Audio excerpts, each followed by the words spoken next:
Well, good morning. We're going to try out these different machetes on a section of the southern yard here in Charleston, South Carolina. We just wanted to do a test to see which one was the best one, because there are quite a lot of machetes out there now. Different styles from different parts of the world. They kind of derived the designs from what works locally. However, very few machetes are made here in the southern United States. So what we'll like to do is figure out which one of these is best suited. We're going to try several different ones. The first one is this is my old reliable, the Tramontina Machete. Picked it up off of eBay several years ago. It's probably got a, I don't know, maybe an 18-inch blade. Had it quite a few years. It's relatively sharp.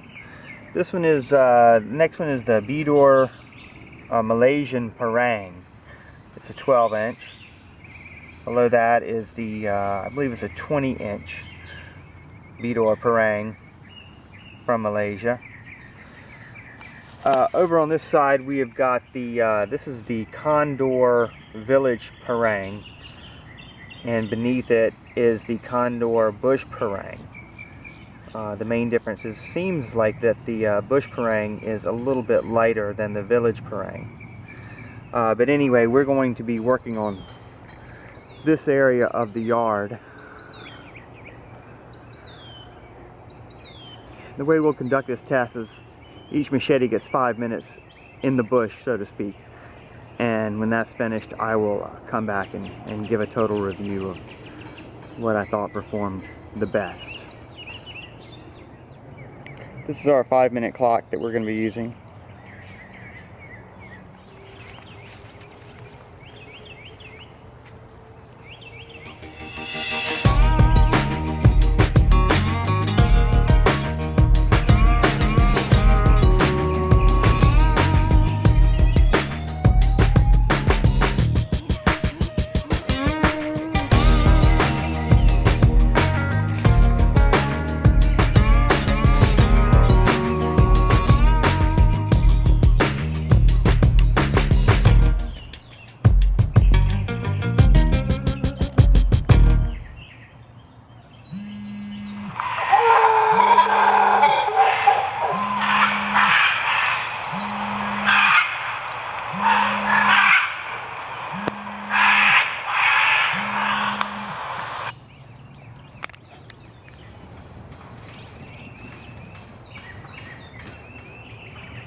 Alright, we've completed the original test.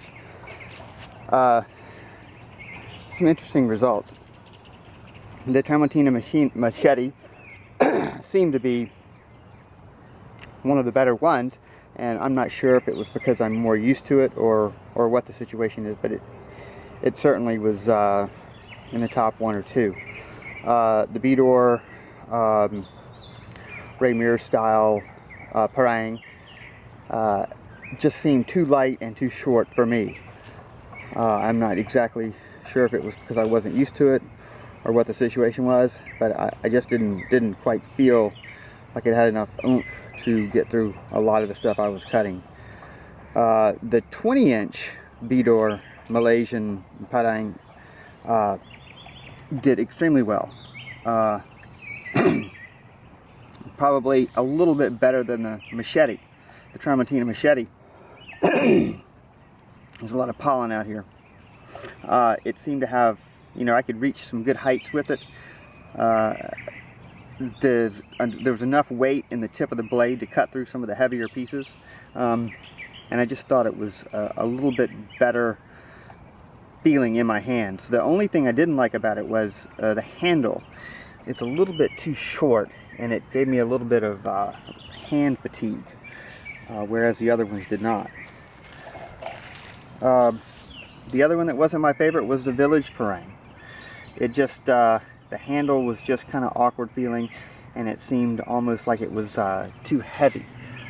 It didn't have a good cutting feel when it went into, you know, some of the woods. It did fine on some of the smaller vines and briars and things like that. But as far as cutting anything, you know, like a dime, quarter, $half size piece, it just seemed to want to bounce more than anything else. And that may be something to do with the blade or you know, the sharpness of it. Then my favorite, by far the shortest of the machetes or parangs, was this Condor bush parang, and it seemed to do really well. I was very impressed with it. It seemed to be light enough. The handle was nice and long. It fit well in my hand, and it had enough heft to it to get through some of the thicker pieces of wood that I needed to get through. But by far, this is no means a conclusive test, and it's just certainly my opinion. But again, I would say certainly one of these bushcraft parangs, or this Bidor Malaysian 20-inch parang, or the Tramontina Machete, by far my favorite three. And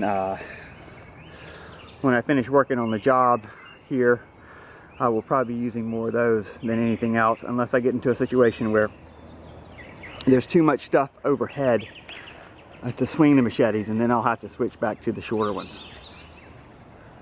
Anyway, that is our personal review of these parangs and machetes for use in the Deep South in the summertime.